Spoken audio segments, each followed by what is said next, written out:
He will, as they've gone out to stretch here right now.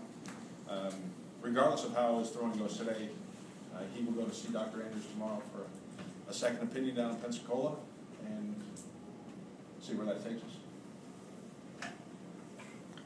How good do you think that'll be for him just to get down there, even if it's just to kind of give him peace of mind?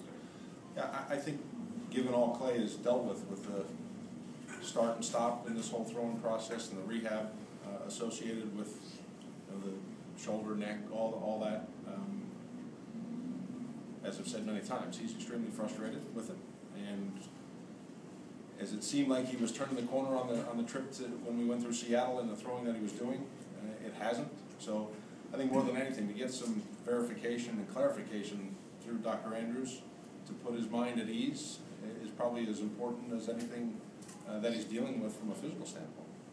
John, do you know if the Red Sox medical staff has already been in consultation with Dr. Andrews? Has Andrews seen the pictures? He has, and I think this is just a chance to get in front of him for Andrews to examine him physically rather than just viewing MRI images. So, until that exam takes place, that's where things are. There was nothing further from the meeting on Friday, John, was there? No. No. Because in that exam on Friday, the test results from strength are all consistent with what they've been.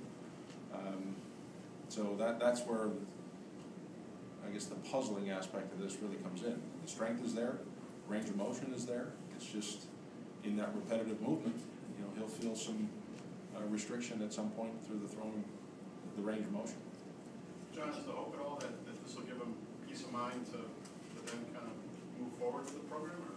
Yeah, that's what we were talking, when Ian asked pretty much the same question, just to confirm what the findings have been to date, and then I think more than anything for Clay to have that peace of mind. John, even if the doctor says it's nothing, if he feels something through repetitive motion, though.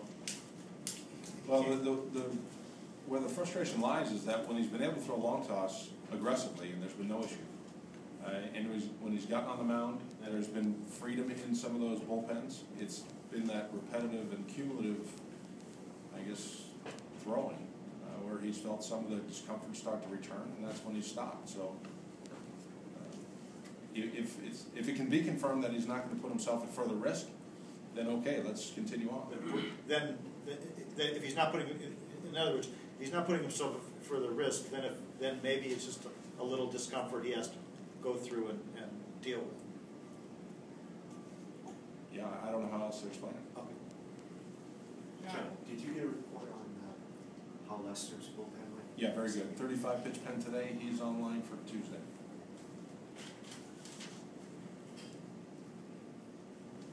So Workman definitely tomorrow night? Workman is tomorrow, yes.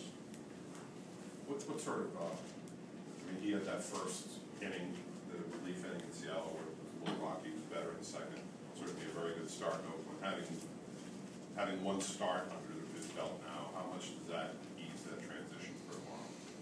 Better than not having that start.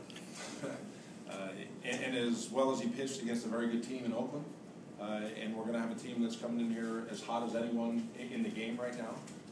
But the one thing that he does is he throws a lot of strikes. And even in the first inning in Seattle, when he got squared up, but he didn't fear the strike zone. He didn't start to walk people just because there was some loud contact. He went out and had a very good second inning, and I think that second inning kind of set the ability to walk off the mound knowing he put up a 0 and it carried into the game against Oakland. I think the one thing that we're learning, at least at the Major League staff, is that this is a guy that's got a kind of a quiet confidence about him and doesn't fear the setting in which he's performing in.